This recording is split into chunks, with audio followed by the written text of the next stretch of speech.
with that lead in, I'm going to ask another question about the coaching situation in Gainesville. Obviously, first of all, David, thank you for joining us. We do appreciate you taking No time problem. out of your day. Going back to the Mullen situation, obviously we see what happened this year with going 5-6 and how this was a drastic ending after I would say 3 solid seasons. Was this just a removal based on this season, or does this something that we can also go back maybe towards the end of 2020 where there were sort of rumblings that Mullen was on the hot seat?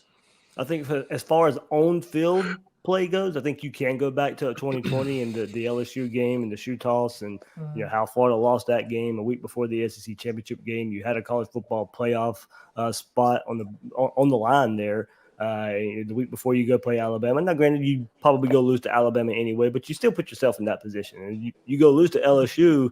I don't care if Florida would have beat Alabama in Atlanta last year. I still don't think they make the playoff because you had that inexcusable loss versus LSU. So I think it starts right there. Then you had the Oklahoma Bowl game, and pretty much, that wasn't our team. Our season was already over. That was the message Dan Mullen sent out there. And then, the 2021 season does play out that way, and he hitched his wagon to Todd Grantham. Almost everybody, Gator Nation, a lot of analysts out there, did not see a reason to bring back Todd Grantham for this season. And Mullen hits his wagon to him, and you saw the way it played out. And it played out exactly like most people predicted that it would play out, that the defense would not take enough steps for this team to turn around. And now you see the consequences of it. And we saw in South Carolina a couple of weeks ago, that was the final straw. Scott Strickland and Dan Mullen had a come to Jesus moment in the tunnel there. The firings were made the very next day, but it wasn't enough ultimately to save Dan Mullen's job. But ultimately, what it comes down to for me, the day Dan Mullen was hired, I thought he was the right hire for Florida.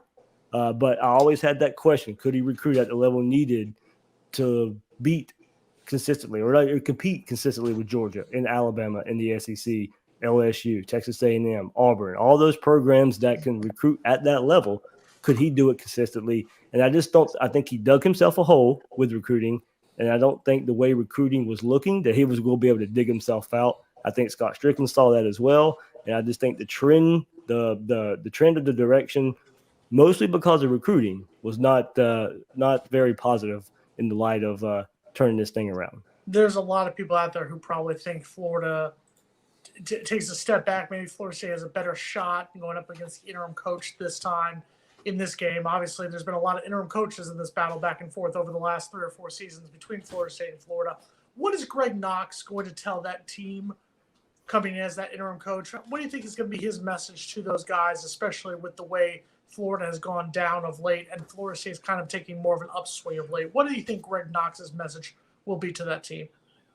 You go play for your seniors, go play for your teammates, go play for this staff one more time. That it's going to be the last time you play with this staff. And a lot of us is going to be go play for yourself a little bit too. I mean, Florida's been inconsistent this year, whether it be an offense have a bad game or then the defense has a bad game. Florida's never really been consistent this year, mostly because of the defense. But last week, we saw that, and defense finally showed up. The offense didn't show up. But, go out there and play for the seniors. Go out there and play for your teammates. That's their last game this season. But also, mainly, it's a rivalry game. You want to, a lot of these kids. You play with these kids. It doesn't matter who the head coach is. It's about the other 11 that's on the field, and that's in garnet and gold. You play with those guys in elementary school, middle school, high school. These guys. You're friends with these guys.